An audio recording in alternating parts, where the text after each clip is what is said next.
हाँ बच्चों, good morning. तो जैसा आपको मालूम है, आपकी एक्सरसाइज सीक्वेंट एंड सीरीज चल रही थी, अनुक्रम एवं श्रेणियाँ। तो मैंने आपको इसमें काफ़ी सारी चीज़ें बता दी थी कि समांतर श्रेणी क्या होती है, अरिथमेटिकल प्रोग्रेशन क्या होती है, उसके बारे में आप बता रहे थे। तो समांतर श्रेणी ऐसा अनुक्रम जिसके दो क्रमागत पदों में समान अंतर हो, या ऐसा अनुक्रम जिसका प्रत्येक आगामी पद पूर्वगामी पद से एक निश्चित अंतर के साथ आगे बढ़ रहा हो, तो इस प्रकार का अनुक्रम समांतर श्रेणी होता है। ठीक है बच्चों। तो इसके अंदर टीएन कैसे निकालते हैं, इसका व्यापक माने जनरल फॉर्म इसकी क्या होती है, ठीक है ना। इसका एसएन कैसे फाइंड करते हैं, एसएन माने sum of the n terms of AP, समांतर श्रेणी के एन पदों का योगफल। ये मैंने आपको बतला दिया था। फिर ये बतलाया था कि हमको यदि टीएन दिया गया है, किसी सीक्वेंस का टीएन आपको दिया गया है, तो क्या वो सीक्वेंस एपी बनाएगा, अर्थात क्या वह सीक्वेंस समांतर श्रेणी बनाएगा, वो चीज़ भी मैंने आपको बतला दी थी। उसके बाद मैंने आपको बतलाई थी प्रॉपर्टीज ऑफ अरिथमेटिकल प्रोग्रेशन, समांतर श्रेणी के गुणधर्म। तो मैं कई सारे गुणधर्म आपको बतलाए थे, जैसे कि 1, 3, 5, 7, 9, 11, 13, 15। ये आपकी कोई एपी है। क्या बच्चों, एपी माने ससरे है। तो पहली प्रॉपर्टी बतलाई थी कि समांतर श्रेणी के प्रत्येक पद में समान संख्या जोड़ी अथवा घटाई जाए तो प्राप्त होने वाली श्रेणी भी एक समांतर श्रेणी होती है। यदि प्रत्येक टर्म में एक समान संख्या जोड़ी अथवा घटाई जाए, ऐड किया जाए, सब्ट्रैक्शन किया जाए, तो प्राप्त होने वाला सीक्वेंस जो होगा आपको, वो सीक्वेंस भी क्या होगा बच्चों, अरिथमेटिकल प्रोग्रेशन माने एपी होगा। ये मैंने बतलाई थी आपको पहली प्रॉपर्टी।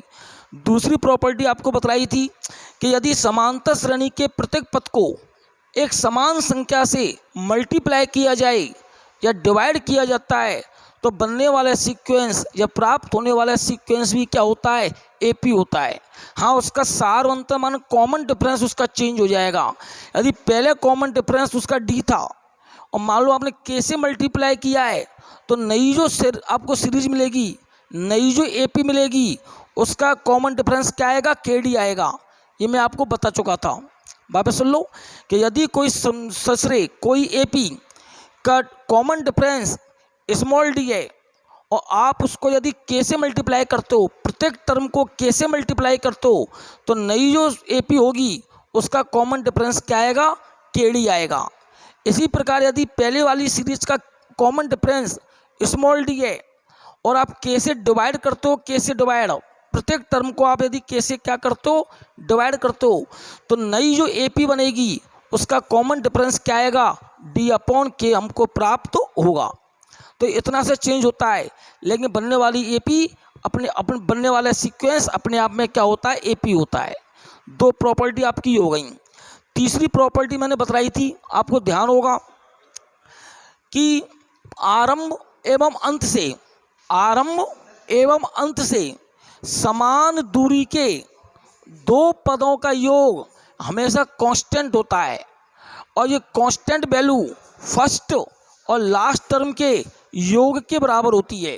वापस सुने, from beginning and from last, from beginning and from last, दो समान डिस्टेंस के टर्म, जैसे मैंने सेकंड यहाँ से ली, सेकंड मैंने यहाँ से ली, इन दोनों का टोटल किया 3 + 13 = क्या आएगा, 16। फर्स्ट से तीसरा एंड लास्ट से तीसरा, इन दोनों को मैंने ऐड किया, तब भी क्या आएगा, 16। फर्स्ट से चौथा एंड लास्ट से भी चौथा, इन दोनों को मैंने ऐड किया, क्या आएगा बच्चों, 16। और ये वैल्यू किसके बराबर आ रही है, फर्स्ट एंड लास्ट टर्म के टोटल सम के बराबर आ रही है। तो किसी समांतर श्रेणी में आरंभ एवं अंत से दो समान दूरी के पदों का योग हमेशा कांस्टेंट होता है, और ये constant value first and last term के टोटल सम के इक्वल होती है। ये प्रॉपर्टी नंबर 3 थी। फिर मैंने आपको बतलाया थी प्रॉपर्टी नंबर 4 बतलाई थी आपको। क्या प्रॉपर्टी बतलाई थी बच्चों, जरा सोचिए, याद कीजिए। फर्स्ट टर्म के अलावा कोई सा भी टर्म ले लीजिए आप, कोई सा भी टर्म ले लीजिए आप, उसके आगे और उसके पीछे समान दूरी के दो पदों का योग क्या होगा, दो पदों के योग का आधा। तो को सुनो, जैसे मैंने 3 लिया, 3 से जस्ट पहले और 3 के जस्ट बाद में, इन दोनों का टोटल का हाफ क्या आ गया, 3 आ गया। देख लो, नहीं आया? तो प्रत्येक टर्म अपने से समान दूरी की दो टर्मों के टोटल योग का माने सम का हाफ होता है।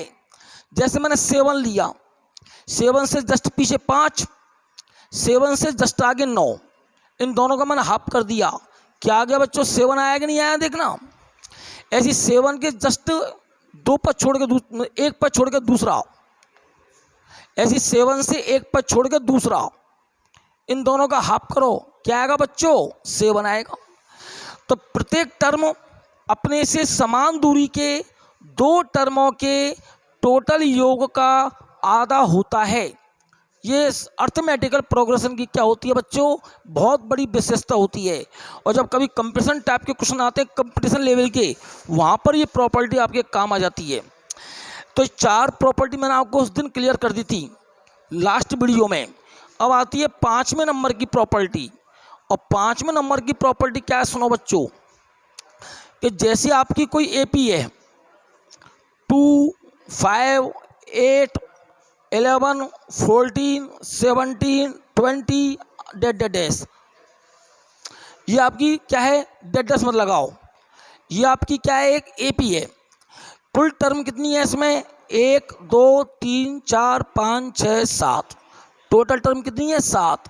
तो बच्चों इसका जो एसएन आएगा ना, इसका एसएन पता क्या होता है, middle term into number of terms, middle terms into number of terms. तो मिडिल टर्म कितनी है, मध्य का पद कितना है इसका, 11, और टोटल टर्म कितनी है, टोटल पद कितने, 1, 2, 3, 4, 5, 6, 7। तो इस 11 इंटू 7 77 आ गया। जोड़ लेते, 20 और 17 37, और 14 51, और 11 62, और 8 70, और 5 75, और 2 77। तो क्या रूल बना कि यदि किसी अर्थमेटिकल प्रोग्रेशन के अंदर total number of terms are odd, total number of terms are odd, अर्थात विषम पदें, किसी समांतर श्रेणी के अंदर पदों की संख्या कितनी है, विषम है, तो उसका जो योग होता है, उसका जो एडिशन होता है, वो पदों की संख्या इनटू मध्य पद के गुणनफल के इक्वल होता है। मध्य पद एवं पदों की संख्या के गुणनफल के इक्वल होता है। एक बार दोबारा रिपीट कर रहा हूँ, सुन लेना। यदि किसी समांतर श्रेणी के अंदर पदों की संख्या विषम है, number of terms are odd, then its sum is number of terms into middle term, मध्य पद और पदों की संख्या के गुणनफल के क्या होता है बच्चों, इक्वल होता है। तो कुल पद कितने थे, 7, मध्य पद कितना है, 11, 11 इंटू 7 करोगे क्या आएगा, 77। तो यह क्या आ गया, अर्थमेटिकल प्रोग्रेशन का टोटल हमको प्राप्त हो गया। ये 5वीं प्रॉपर्टी होती है। और 6वीं प्रॉपर्टी देखो बच्चों, कि 6वीं प्रॉपर्टी क्या है, लास्ट प्रॉपर्टी, कि हमको एपी दे रखी है 2 अलग अलग। फर्स्ट एपी है x1, x2, x3, x4, dash, xn। ये फर्स्ट क्या आपकी ससरे है।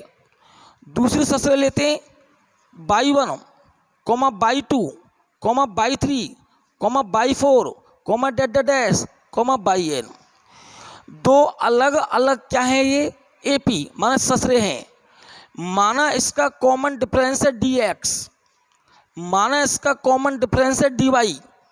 ने मान लिया कि माना इस एपी का कॉमन डिफरेंस dx है एंड इस वाली सीरीज का कॉमन डिफरेंस dy है।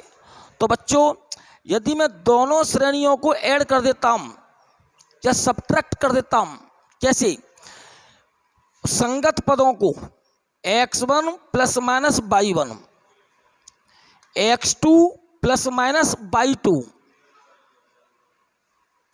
x3 plus minus y3, x4 plus minus y4, और ऐसी डैश। और x n plus minus y n. तो देखो बच्चों ये भी क्या बनेगी, एपी बनेगी, ध्यान रखना। यदि दो अलग अलग समांतर श्रेणियों के संगत पदों को जोड़ दिया जाए या घटा दिया जाए, दो अलग अलग समांतर श्रेणियों की करस्पॉन्डिंग टर्म्स को ऐड अथवा सब्ट्रैक्ट कर दिया जाए तो प्राप्त होने वाली सीरीज भी क्या होती है, एक समांतर श्रेणी मीन्स अर्थमेटिकल प्रोग्रेशन होती है। तो ये टर्म, ये टर्म, ये टर्म, ये टर्म एंड ये टर्म सब किस में है बच्चों, ये सारी की सारी term lie in AP, AP के अंदर लाई करती हैं। और इसका जो कॉमन डिफरेंस निकल के आएगा, कॉमन डिफरेंस वो पता है क्या आएगा, इसका कॉमन डिफरेंस वो आएगा dx प्लस माइनस dy। यदि प्रत्येक टर्म को आपने प्लस किया है तो कॉमन डिफरेंस आएगा dx प्लस dy, और इस टर्म को यदि आपने सब्ट्रैक्ट किया है तो इसका कॉमन डिफरेंस क्या आएगा, dx माइनस dy। तो क्या समझे हम कि दो अलग अलग सीरीज, दो अलग अलग समांतर श्रेणियां जिनमें पदों की संख्या समान होनी चाहिए। ध्यान रखना बच्चों, पदों की संख्या समान होनी चाहिए। ये नहीं कि पहली वाली श्रेणी में तो कुल पद कितने 10 और दूसरी वाली श्रेणी में कुल पद 8। अब गुरुजी जोड़ के दिखाओ इनने, अब कैसे होंगे बड़े, अब तो ऐड हो नहीं सकता क्योंकि इसमें 10 टर्म है, इसमें 8 टर्म है। तो लास्ट की 2 टर्मों को काय में जोड़ोगे आप, लास्ट की जो 2 टर्म बचेंगी उनको किस में जोड़ोगे, उनको जोड़ने के लिए अपन के पास करस्पॉन्डिंग टर्म है ही नहीं है। अब यहाँ पर इनका एडिशन नहीं हो सकता, अब इनका सब्ट्रैक्शन नहीं हो सकता। तो दो सीरीज को अपन तभी ऐड कर सकते हैं, तभी सब्ट्रैक्ट कर सकते हैं जब दोनों सीरीज के अंदर टर्म की संख्या, पदों की संख्या क्या हो, इक्वल हो। तो दो यदि अलग अलग समान पदों की अर्थमेटिकल प्रोग्रेशंस आपको दी हुई हैं, समांतर श्रेणियाँ आपको दी हुई हैं, तो उनकी संगत पदों को जोड़ा या घटाया जाए तो प्राप्त होने वाली श्रेणी भी समांतर श्रेणी ही होती है। इस तरह बच्चों ये 6 प्रॉपर्टीज समांतर श्रेणी की होती हैं। इन प्रॉपर्टीज का आपको ज्ञान होना चाहिए क्योंकि कुछ क्वेश्चन तो आपकी बुक में भी हैं इनसे रिलेटेड, और ज़्यादा क्वेश्चन आते हैं वो कंपटीशन एग्जामों पूछे जाते हैं। कंपटीशन एग्जामों कहते हैं ट्रिक्स होती हैं, उन क्वेश्चनों को सॉल्व करने की ट्रिक्स होती हैं। तो भाई ट्रिक्स कोई और कहीं से नहीं आती है, जो प्रॉपर्टी से ही निकल के ट्रिक्स आती हैं। अब जिन बच्चों को कंसेप्ट पते होते हैं, ट्रिक्स पता वो क्या उनकी प्रॉपर्टीज पता होती हैं, वे ट्रिक्स बना लेते हैं, और जिनको ये पता नहीं होता उनकी ट्रिक्स बन नहीं पाती हैं। ठीक है बच्चों, तो इस तरह आपकी अर्थमेटिकल प्रोग्रेशन से रिलेटेड जितने भी कंसेप्ट थे कि टीएन क्या होता है, एसएन क्या होता है, कैसे इनको फाइंड आउट करते हैं, वे आपको बता दिए हैं। अब मैं आपको प्रैक्टिस के लिए कुछ क्वेश्चन करवाने जा रहा हूँ, तो क्वेश्चनों को अपन लोग देखते हैं। पहला क्वेश्चन, 3 से भाज्य होने वाली 2 अंकों की कितनी संख्या है, कितनी संख्याएं हैं। How many numbers are of 2 digit, how many 2 digit number which are divided by 3, how many 2 digit numbers which are divided by 3। तो देखो बच्चों 3 से भाज्य होनी चाहिए और 2 अंकों की होनी चाहिए, तो सीरीज क्या बनाओगे आप लोग बताइए, क्या सीरीज बनाओगे आप। स्टार्टिंग होगी आपकी 12 से, 3 6 9 नहीं आएगा इसमें, क्यों नहीं आएगा, 2 अंकों की संख्या माने 2 डिजिट नंबर होना चाहिए। तो स्टार्टिंग कहाँ से होगा, 12 से। बहुत से बच्चे क्या करेंगे, मैं तो 10 से स्टार्ट करूंगा, 10 भी तो 2 होता है 2 अंकों का। अरे तो बच्चों वो 3 से भाजित भी तो होना चाहिए ना, 2 विशेषताएं, 2 अंकों की होनी चाहिए और 3 से भाज्य होनी चाहिए। तो स्टार्टिंग किससे करोगे आप, 12 से। 12 फिर क्या आएगा 15, फिर क्या आएगा 18 और डैश और लास्ट में आएगा 99। आया कि नहीं आया, ये मत कहना सर 102 भी तो होता है। अरे 102 नहीं ले सकते, ये 3 अंकों की संख्या हो गई, तो अंत कहाँ हो जाएगा इसका, 99 पर हो जाएगा। ठीक है बच्चों, हेयर माने यहाँ ए कितना है 12, डी कितना है 15 माइनस 12, एल माने लास्ट टर्म 99 और एन हमको नहीं पता, हमको ये क्या करना है, ज्ञात करना है। कितना है, how many numbers, how many numbers means हमको क्या करनी है, एन की वैल्यू फाइंड आउट करनी है। ओके बच्चों, अब आपके सामने समस्त जानकारियाँ, समस्त इन्फॉर्मेशन आपके सामने रखी हुई है, तो बताइए कौन सा फॉर्मूला आप इसमें अप्लाई करना चाहोगे। T n, l means t n रखा हुआ है, डिफरेंस रखा हुआ है, फर्स्ट टर्म आपको रखी हुई है, एन आपको चाहिए। तो ज़रा दिमाग पर जोर डालिए, ऐसा कौन सा फॉर्मूला होता है जिसके अंदर टी एन भी आ जाए, एन भी आ जाए, ए भी आ जाए और डी भी आ जाए। तो विचार करोगे तो सामने आ जाएगा t n equal to a plus n minus 1 into d होता है। तो इस फॉर्मूले का अपन क्या करते हैं, उपयोग करते हैं। ठीक है बच्चों, अब टी एन माने लास्ट टर्म कितनी है 99, ए मीन्स फर्स्ट टर्म कितनी है 12, एन पता नहीं है, डी कितना है, डी कितना है 3। ओके बच्चों, यहाँ तक का आ गया समझ में। 87 इक्वल टू 3n माइनस का 3, समझो क्या हुआ, 12 को मैं इधर लिया या ट्रांसफॉर्मेशन करके, तो 99 में से 12 माइनस कर दोगे तो क्या बचेगा 87 बचेगा। ठीक है बच्चों, और 3n माइनस के 3, तो बच्चों 90 इक्वल टू 3n, तो n इक्वल टू हो जाएगा आपका 30, n इक्वल टू हो जाएगा 30। तो 12 से लगा के 99 तक टोटल नंबर आपके पास कितने हुए 30 हुए। हाँ बच्चों, एक क्वेश्चन बता रहा हूँ मैं आपको आज। किसी ससरे माने समांतर श्रेणी माने एपी माने अर्थमेटिकल प्रोग्रेशन का तीसरा पद 3 है, third term is 3 and 11th term is 7, माने 11वां पद कौन है 7 है। तो तीसरा पद तो 3 और 11वां पद कितना है 7, तो इसका 17वां पद माने 17th टर्म आपको फाइंड आउट करनी है। If in arithmetical progression third term is 3 and 11th term is 7, then find 17th term. समझ में आ गया। तो हमको दिया है गिवन टू अस, हमको दिया है क्या दिया बच्चों, T3 equal to 3, T11 equal to 7 और फाइंड क्या करना है T17, ये आपको क्या करना है बच्चों फाइंड करना है। ठीक है ना। अब इस क्वेश्चन में आपको फर्स्ट टर्म का पता नहीं है कि एपी की फर्स्ट टर्म कितनी है, और नहीं आपको यहाँ पर कॉमन डिफरेंस का पता है कि इस क्वेश्चन में कॉमन डिफरेंस कितना होगा। तो आप लोग पढ़े लिखे सब 10th पास करके आए हैं, जानते जो चीज़ अज्ञात होती है जिसका हमको पता नहीं होता है उसको हम क्या मान लेते हैं ए बी आदि ऐसे मान लेते हैं। तो माना प्रथम पद इक्वल टू ए और सार अंतर इक्वल टू डी, तो let first term equal to capital A and common difference equal to capital D. Okay बच्चों, तो T3 a plus 2d equal to 3, समझ जाना। अरे बच्चों a plus n minus 1 into d होता है कि नहीं होता है। तो a n की वैल्यू क्या है 3, तो 3 माइनस 1 करोगे क्या आएगा 2 और d, समझ में आ गया। ऐसे यहाँ पर a plus 10d equal to 7। ठीक है बच्चों, अब करना क्या है, जो अननोन नंबर आपको दिखाई दे रहे हैं unknown quantities a and d, इन दोनों की आपको वैल्यू फाइंड आउट करनी है। तो क्या करता हूँ मैं, इक्वेशन 2 माइनस इक्वेशन 1 करने पर इससे क्या होगा, इससे ए से कैंसिल हो जाएगा और डी की वैल्यू आपको प्राप्त हो जाएगी, होगी नहीं होगी।